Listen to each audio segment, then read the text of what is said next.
TSMC 구마모토 공장 진출로 부각된 낮은 임금. 일본 뉴스. G7 선진 경제대국이라고 자부하는 일본이지만 정치경제 사회 등 각 분야의 지표는 도저히 선진국이라고는 할 수 없을 정도로 낮은 수치를 보입니다. 여러 분야 중에서 노동자들의 평균 임금만 해도 그렇습니다. OECD에서 발표한 2021년 평균 임금 조사를 보면 일본의 평균 임금은 39,711달러로 전체 회원국 중 24위를 기록했습니다.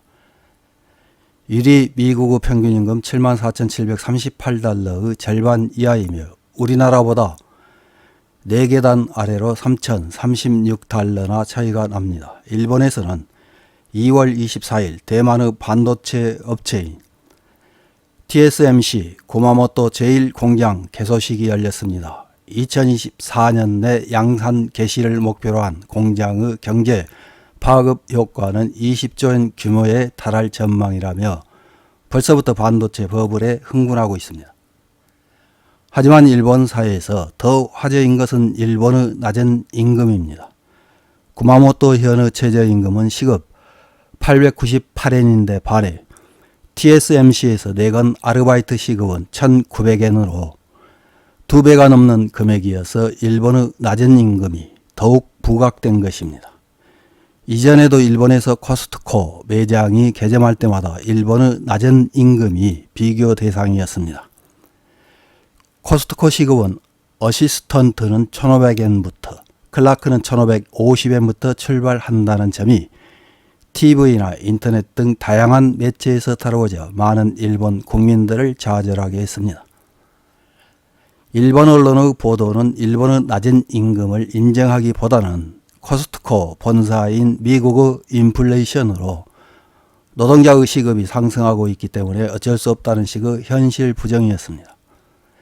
코스트코가 위치한 곳 주변의 영세 기업이나 자영업자들은 코스트코보다 시급이 낮아 아르바이트를 구하기 힘들다고 아우성입니다. 지자체별로 시급이 다른 일본에서 시급이 가장 높은 도쿄와 카나가와현은 코스트코의 최저 시급보다 400엔대가 낮고 최저 시급이 893엔으로 가장 낮은 이와떼현은 607엔이나 낮습니다. 이렇게 낮은 임금과 관련된 일본 언론의 기사 하나를 요약해서 확인해 보겠습니다. 3월 18일 겐다이 비즈니스라는 매체에 실린 선진국 중에서 너무 싼 일본의 인건비, 대만 메이커 TSMC 공장의 구마모토 진출로 노정된 일본의 위험성이라는 제목의 기사입니다. 정부는 TSMC에 대한 전반적인 지원을 표명했다. TSMC의 진출에 기뻐하는 구마모토이지만 재패니즈 넘버원 기술 대국으로 이름을 날린 일본의 추락을 지적하는 목소리도 적지 않다. 국제적인 반도체 기술 경쟁에 뒤처져 해외 기업의 유치를 기뻐하는 구조에 반도체 전략의 패배를 느꼈다는 사람도 결코 적지 않을 것이다. TSMC 진출로 부각된 것이 일본의 낮은 임금이다.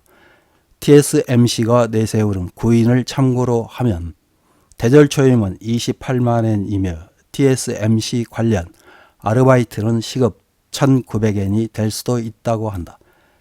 구마모토 현의 최저임금이 시급 898엔이기 때문에 그 2배가 되는 임금을 받을 수 있는 경우도 실현된다는 것이다. 일본의 임금은 잃어버린 30년이라는 세월 속에서 장기간 경제 침체와 디플레이션으로 인해 거의 오르지 않았던 것은 주지의 사실. 한편 다른 나라는 눈에 띄게 상승한 것이 많아 상대적으로 일본의 저렴함이 노정되고 있다고 할 수 있다. 2022년도 OECD의 데이터에 따르면 OECD 회원국의 평균 임금은 53,416달러이지만 일본은 41,509달러로 20% 가까이 낮은 수준이다.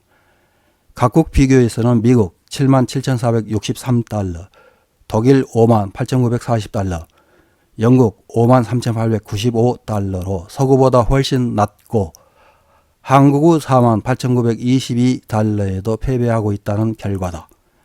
이런 상황을 감안하면 일본의 인건비는 선진국 중에서 뒤처지고 있는 것이 현실이다.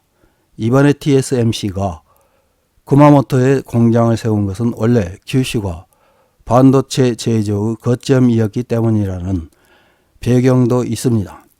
규슈는 반도체 제조에 필요한 양질의 물이 풍부하고 공항 등 수송의 정비가 진행되고 있어 TSMC도 새로 공장을 설립하기 쉬웠을 것입니다. 현재는 엔저도 겹쳐서 엔화 베이스의 인건비가 싸지는 경향이 있습니다. 일본은 실질 임금이 오르지 않는 점에서도 실적이 좋은 해외 기업에 있어서는 일본인은 자국의 인재보다 낮은 임금으로 고용하기 쉽고 상당히 저렴하다고 말할 수 있는 상황입니다. 이런 기사에 달린 일본 네티즌들의 댓글 몇 개를 확인해보고 마치겠습니다. 첫 번째 댓글입니다. 인건비를 경비로 보고 깎아온 일본 기업과 인건비를 투자로 보고 인건비를 아끼지 않는 해외 기업 중 어느 쪽이 이길 것인가 하는 승부에서 확실히 패배자가 된 것이 지금의 일본 기업이다. 다음 댓글입니다. 기업은 이익을 내기 위해 안이한 인건비 삭감에만 매달린 결과 내부 유보만 비대해지고 인재에 투자하지 않았다. TSMC나 코스트코 등 고임금 지역의 좀비 기업은 도태되어야 한다. 결국은 외압에 의해서만 바뀌는 일본의 나쁜 전통이 계속되고 있을 뿐이다. 문제의식을 갖고 변혁을 두려워하지 않고 스스로 바뀌려는 기업만이 살아남는다. 다음 댓글입니다. 일본 대기업만 해도 이익률 30% 확보할 수 있는 곳은 적으며 기업 간 경쟁을 억제하고 안정고용을 우선시한 결과 신규 산업 진입이 늦어지면서 저임금 국가가 되었다고 생각한다. 별로 경쟁을 좋아하지 않는 국민성이라서 어쩔 수 없을까? 경쟁에서 살아남을 각오가 있으면 애국계 기업에서 일하는 게 낫다. 다음 댓글입니다.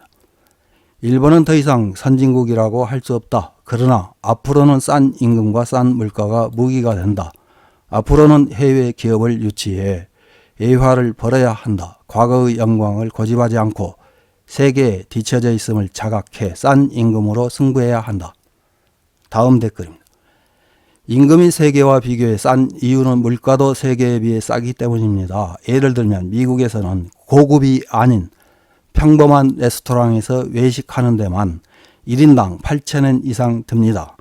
임금이 높아도 물가가 높으면 결국 생활은 향상되지 않습니다.